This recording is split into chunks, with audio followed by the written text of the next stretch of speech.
आज के इस वीडियो में यूपी ट्रिपल एससी जियोग्राफी को कवर करेंगे। यहाँ पर हम देखेंगे कि अभी तक यूपी ट्रिपल एससी में जियोग्राफी से किस तरह का क्वेश्चन पूछा गया है। यह इसके लिए पहला भाग होगा और यह आपके किसी भी वनडे एग्जाम के लिए बेहद महत्वपूर्ण होगा। अगर आप चाहते हैं इन क्वेश्चनों का टेस्ट देना जो कि यूपी ट्रिपल एससी में पूछे गए हैं, तो आपको ये वाला एप्लीकेशन डाउनलोड करना होगा। इस ऐप का लिंक वीडियो के डिस्क्रिप्शन में और पहले कमेंट बॉक्स में मिल जाएगा। इस वीडियो को लाइक करने के साथ चैनल को जरूर सब्सक्राइब करें, उसके बाद बेल आइकन दबाएं, उसमें ऑल सेलेक्ट करें इसी तरह की बेहतरीन वीडियो सबसे पहले पाने के लिए। शुरू करते हैं। यहाँ पे देखिए एक क्वेश्चन है और यहाँ पे आपको ये पता चलेगा कि ये किस एग्जाम में पूछा गया था। आपको 2 सेकंड मिलेगा, इसलिए आप अपना उत्तर कमेंट करके बताते रहिए। क्वेश्चन है कि टूट कर गिरते हुए पिंडों के सिद्धांत की खोज किसने की थी। मतलब किसने बताया कि जो पिंड है ये टूट कर गिरते रहते हैं। ये क्वेश्चन यूपी ट्रिपल एससी अमीन परीक्षा में पूछा गया था। ये है इसका एग्जाम डेट। देखिए ये बताया गया था सबसे पहले गैलीलियो के द्वारा। गैलीलियो ने ही बताया कि ये जो तारे हैं ये टूट कर गिरते रहते हैं। अगला है कि निम्नलिखित विकल्पों में से कौन सा सही ढंग से ग्रहों के उनके आकार के अवरोही क्रम को दर्शाता है। अवरोही मतलब कि घटते क्रम। इनमें से कौन है, मतलब आकार को घटते क्रम में। ये क्वेश्चन अमीन परीक्षा में पूछा गया था और 14/8/2016 पहले पेपर में। देखिए सबसे अगर आप छोटा देंगे, क्योंकि यहाँ पे घटते क्रम में बताना है, तो छोटा सबसे अगर आप इसमें देखेंगे तो बुध है और बुध है। शुक्र से छोटा है बुध, यानी कि या तो आपका पहला ऑप्शन सही होगा या फिर सी वाला ऑप्शन सही होगा। लेकिन शनि बहुत बड़ा है और शनि की अपेक्षा जो मंगल है ये छोटा है। तो अगर आप ऑप्शन नंबर सी को देखें तो यूरेनस, पृथ्वी, मंगल और बुध, ये बिल्कुल सही क्रम है। यह एक घटते हुए क्रम है आकार के हिसाब से। अगला है कि पृथ्वी पथ पर सूर्य की परिक्रमा करती है। पृथ्वी किस पथ पर सूर्य की परिक्रमा करती है। ये क्वेश्चन लोअर री एग्जाम में पूछा गया था। एग्जाम डेट है 28/7/2019। यह है अंडाकार। अंडाकार किसने बताया था कि यह अंडाकार पे यात्रा करती है। केपलर ने बताया कि लगभग 1630 में कि जो पृथ्वी है ये एक अंडाकार चक्कर लगाती है। अगला है कि सूर्य के प्रकाश को पृथ्वी तक पहुंचने में कितना समय लगता है। जो सूर्य का प्रकाश है ये पृथ्वी तक आता है कितने टाइम में। ये क्वेश्चन राजस्व निरीक्षक में पूछा गया था। 2 सेकंड होगा आपके पास, इसलिए जरूरी है कि कमेंट करके बताएं अपना उत्तर। ये लगता है लगभग 8 मिनट 20 सेकंड, यानी कि अगर आप सेकंड में कहें तो 500 सेकंड लगता है, या फिर 8 मिनट 20 सेकंड भी आप कर सकते हैं। अगर आप ये दूरी देखेंगे तो ये है लगभग 14,96,00,000 किलोमीटर। 14,96,00,000 किलोमीटर, जिसको लगभग 500 सेकंड में सूर्य की किरणें पृथ्वी तक पहुंच जाती हैं उसको पार करके। अगला है कि सूर्य की किरणों को पृथ्वी तक पहुंचने में लगभग कितना समय लगता है। देखिए अगेन वही क्वेश्चन पूछा गया है, लेकिन पिछला वाला क्वेश्चन राजस्व निरीक्षक में पूछा गया था यूपी ट्रिपल एससी के ही, और अगला वाला क्वेश्चन आबकारी सिपाही में पूछा गया था यूपी ट्रिपल एससी के ही। तो कई क्वेश्चन है जो कि बार बार रिपीट होते हैं, इसलिए जरूरी है कि आप इस वीडियो को पूरा देखें। तो इसके लिए भी सही उत्तर होगा 500 सेकंड, या फिर आप 4 मिनट 20 सेकंड कर सकते हैं। ये अगर एग्जैक्ट देखें तो ये 8 मिनट 4 मिनट नहीं 8 मिनट 16.6 सेकंड लगता है, और हम लगभग में इसे 8 मिनट 20 सेकंड करते हैं। आगे बढ़े तो अगला है कि सौरमंडल की उत्पत्ति से संबंधित इनमें से कौन सा सिद्धांत सही ढंग से मेल खाता है। यह आपको बताना है। ये क्वेश्चन ग्राम विकास अधिकारी में पूछा गया था 23/12/18 के पहले शिफ्ट में। यह है ज्वारीय हाइपोथेसिस, यानी कि जेम्स जीन्स और हेराल्ड जेफरी का रूल्स। ये मतलब कि जो सौरमंडल की उत्पत्ति है इसको सही ढंग से बताता है। अगला है कि सूर्य का दीप्तमान आमुख जिसे हम देखते हैं वो क्या होता है। ये कहलाता है प्रकाश मंडल। ये क्वेश्चन चकबंदी लेखपाल में पूछा गया था। अगला है कि पृथ्वी के लिए ऊर्जा का मुख्य स्रोत क्या है। पृथ्वी को ऊर्जा कहाँ से मिलती है। बेहद आसान क्वेश्चन, जेईई में पूछा गया था। तो ये मिलती है सूर्य से। सूर्य ही एक तारा है जो कि ऊर्जा का स्रोत है, और सूर्य का जो तापमान है लगभग 6000 डिग्री सेंटीग्रेड होता है। तो ये लगभग 500 सेकंड लेकर के पृथ्वी पर पहुंच जाती है। और पृथ्वी को ऊर्जा देती हैं। अगला है कि नासा के अनुसार सूर्य के बाद पृथ्वी का निकटतम तारा कौन सा है। ये रिपोर्ट नासा की है, मतलब नासा ने बताया कि जो सूर्य है एक तारा है, लेकिन अगर हम सूर्य को भूल जाए तो जो पृथ्वी के सबसे निकटतम है यह है प्रॉक्सिमा सेंचुरी। प्रॉक्सिमा सेंचुरी यह लगभग 4.3 प्रकाश वर्ष दूर है। 4.3 प्रकाश वर्ष दूर है। अगला है कि सबसे अधिक चमकीला ग्रह कौन सा है, ये आपको बताना है। ये क्वेश्चन परिचालक परीक्षा में पूछा गया था। एग्जाम डेट है 23/8/2015। कहा गया है कि सबसे चमकीला है शुक्र, पृथ्वी की बहन है शुक्र। ये 225 दिनों में सूर्य का चक्कर लगाता है। कई क्वेश्चन शुक्र से पूछे जाते हैं। अगला है कि निम्नलिखित में से कौन सा ग्रह पृथ्वी की अपेक्षा आकार में छोटा है, मतलब पृथ्वी से भी छोटा है। देखिए, अगर आप पृथ्वी से छोटे देखेंगे तो पूछा गया है कि कौन है जो कि छोटा है, तो यह है शुक्र, जो कि पृथ्वी की जुड़वा बहन भी कहा जाता है। 225 दिनों में सूर्य का एक चक्कर लगाता है, जहां पृथ्वी 365 सही 1/4 दिन में सूर्य का एक चक्कर लगाती है। सौर मंडल में सबसे छोटा ग्रह, आसान क्वेश्चन, सबसे आसान क्वेश्चन है, वनरक्षक में पूछा गया था। यह है बुध, जो कि सूर्य से सबसे नजदीक है। केवल 88 दिनों में सूर्य का एक चक्कर लगा देता है। और इसका अगर इसमें कोई गुण देखेंगे तो इसमें चुंबकीय गुण पाया जाता है, मैग्नेटिक। अगला है कि निम्नलिखित में से कौन सा हमारे सौर मंडल का एक आंतरिक ग्रह या फिर पार्थिव ग्रह है। आंतरिक ग्रह की बात करें तो यह है मंगल। देखिए, आंतरिक ग्रह और बाह्य ग्रह, मतलब कि शुरू के कुल मिला के 8 ग्रह हैं, तो इसमें जो शुरू वाले 4 हैं इनको हम आंतरिक ग्रह बोलते हैं, और 4 जो बाहरी वाले हैं उनको बाह्य ग्रह बोला जाता है। तो बुध, शुक्र, पृथ्वी और मंगल, बुध, शुक्र, पृथ्वी और मंगल ये आंतरिक होंगे, और इनमें से केवल जो ऑप्शन है ये है मंगल। ये क्वेश्चन लोअर एग्जाम में पूछा गया था। अगला है कि किस ग्रह पर एक प्राचीन झील की उपस्थिति के प्रमाण की खोज अगस्त 2015 में शोधकों के एक दल ने किया था। मतलब कहाँ पे एक झील का पता चला है, 2015 में ये रिपोर्ट आई थी। ये क्वेश्चन 2015 के यूडीए एलडीए में पूछा गया था, तो ये करंट के दृष्टिकोण से उस समय पूछा गया था। हालांकि पूछा गया था तो आप जान ही लीजिए कि इसका जो सही उत्तर है यह है मंगल, मंगल पे। अगला है कि किस ग्रह को लाल ग्रह के नाम से जाना जाता है। ये क्वेश्चन ग्राम विकास अधिकारी में पूछा गया था 5/6/2016। लाल ग्रह, और लाल ग्रह हम कहते हैं मंगल को। मंगल को लाल ग्रह कहा जाता है और इसे युद्ध का भगवान के नाम से भी जाना जाता है। अगर आप देखेंगे सूर्य से दूरी के क्रम में तो ये चौथा है।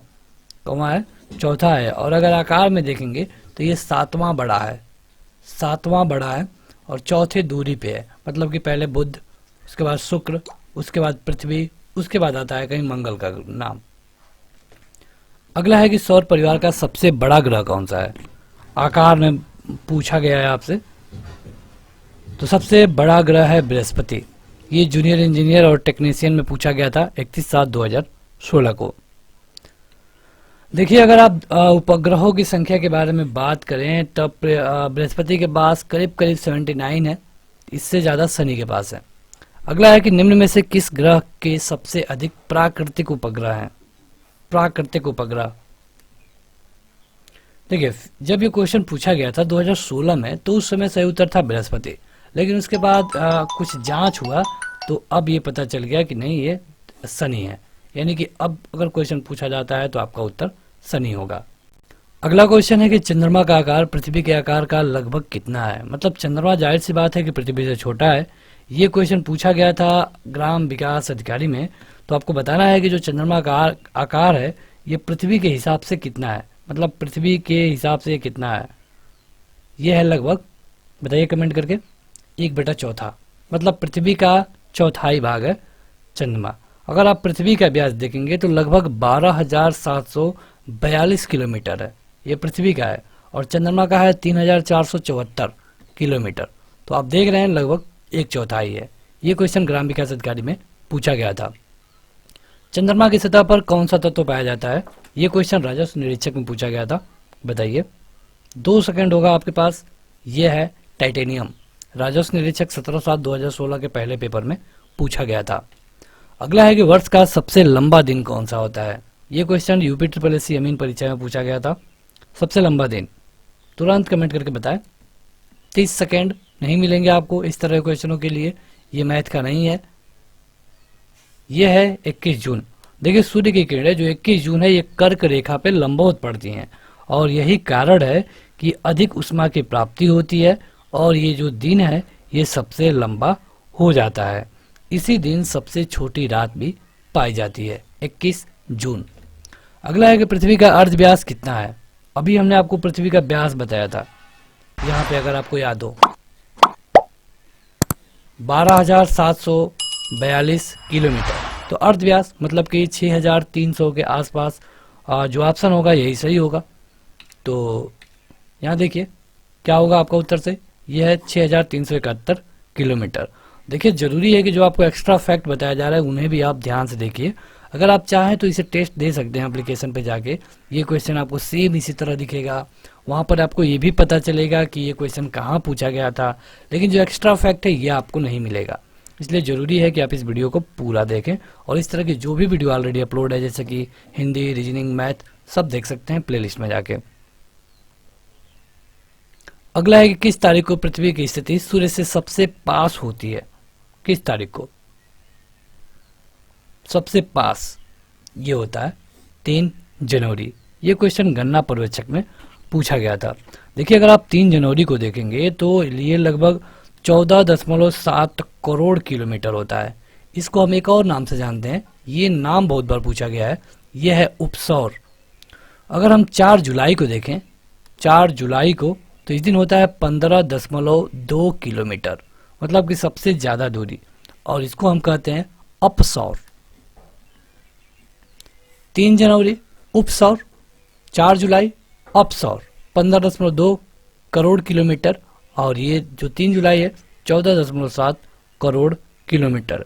21 जून को कर्क रेखा पर लंबवत होता है और 22 दिसंबर को मकर रेखा पर लंबवत होता है।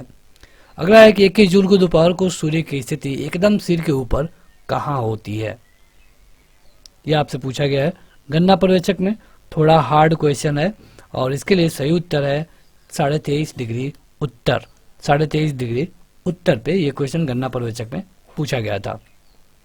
अगला है किसी वर्ष की उन तिथियों को क्या कहते हैं जिनमें रात और दिन की लंबाई में अंतर सबसे अधिक होता है। इसे हम कहते हैं संक्रांति। संक्रांति बोलते हैं जहाँ पे इन दोनों के बीच सबसे ज्यादा डिफरेंस होता है उसे हम कहते हैं संक्रांति या फिर मकर संक्रांति के नाम से आपको इसे देखने को मिलता है। अगला है कि पृथ्वी का विषुवतीय व्यास कितना है। विषुवतीय व्यास देखिए पृथ्वी चूंकि 23.5 डिग्री पे झुकी हुई है और इसीलिए अगर इसका आप विषुवतीय व्यास देखेंगे तो यह है लगभग 12,756 किलोमीटर, यानी कि आपका पहला और ऑप्शन सही हो जाएगा। लेकिन अगर आपका ध्रुवीय व्यास पूछ ले, ध्रुवीय व्यास पूछ ले तो यह है 12,714 किलोमीटर। विषुवतीय व्यास 12,756 किलोमीटर, ध्रुवीय व्यास 12,714 किलोमीटर। अगला है कि दक्षिणी गोलार्ध में सबसे छोटा दिन कब होता है। दक्षिणी गोलार्ध में, दक्षिणी गोलार्ध में होता है 21 जून को, लेकिन हम लोग के यहाँ क्या होता है 21 जून को सबसे बड़ा होता है और दक्षिणी गोलार्ध में सबसे छोटा होता है और इसे हम कहते हैं कर्क संक्रांति। कर्क संक्रांति, ये क्वेश्चन लोअर तृतीय में पूछा गया था। अगला है कि जीएमटी से भारतीय मानक समय कितना आ गया है। देखिए एक जीएमटी बनाया गया है, ग्रीनविच मीन टाइम। इसे होता क्या है कि सभी देश यहीं से अपना टाइम काउंट करते हैं, ग्लोब पे जो इनकी स्थिति है उनके अनुसार ये तय होता है। तो यहाँ आपको बताना है कि भारत का समय कितना है। भारत का समय है 5 घंटे 30 मिनट आगे, मतलब कि प्लस 5.5 घंटे। ग्रीनविच टाइम कहाँ है, लंदन में। लंदन से टाइम कैलकुलेट होता है। यह केन सुपरवाइजर में पूछा गया था। अगला है कि जीएमटी पर टाइम जोन की शुरुआत प्रतीक है और किसी भी देश जीएमटी के आगे या पीछे देश के घंटों की संख्या को मापने का समय है। ग्रीनविच निम्नलिखित में से किस शहर के पास स्थित है। अभी हमने आपको बताया कि ये लंदन में है और वही इस क्वेश्चन में पूछा गया है। ये क्वेश्चन लोअर एग्जाम में पूछा गया था सेकंड शिफ्ट में। देखिए होता क्या है कि जब आप एक मैप को देखेंगे, अगर इस तरह से फैला के देखें तो यहाँ पे हो गया लंदन। तो अब होता क्या था कि सबका टाइम अलग अलग होता था, तो इसे एक करने के लिए एक मानक बनाया गया, जैसे कि लंदन मानक हो गया। तो इधर जो देश हैं वो अपना को प्लस में काउंट करेंगे, इधर इधर जो है आगे और बढ़ता जाएगा, उसके बाद जो इधर जाएंगे वो माइनस में काउंट करेंगे। तो इस तरह ये लंदन को एक मानक बनाया गया है और भारत है 5.5 घंटे आगे, प्लस 5.5 घंटे। कर्क रेखा कहाँ से गमन करती है, इनमें से कर्क रेखा कहाँ से गमन करती है, ये क्वेश्चन पूछा गया था यूडीए एलडीए में। कर्क रेखा अगर आप एशिया महाद्वीप में देखेंगे तो ये सऊदी अरब से जाती है और भारत से होकर जाती है।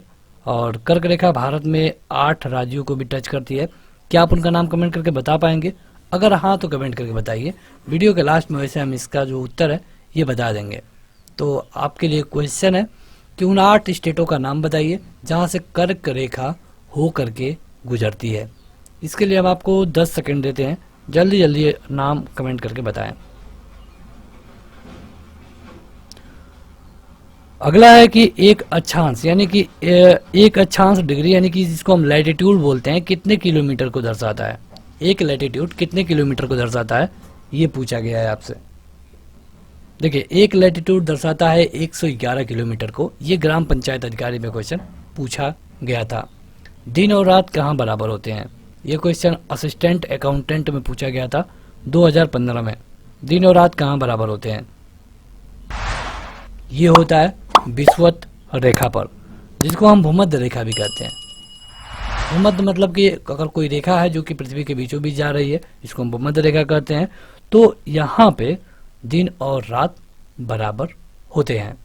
तो आज के इस वीडियो में इतना है। चलिए आपको बता देते हैं कि ये कौन कौन से स्टेट हैं। तो ये है गुजरात, मध्य प्रदेश, छत्तीसगढ़, झारखंड, पश्चिम बंगाल, त्रिपुरा, मिजोरम और राजस्थान।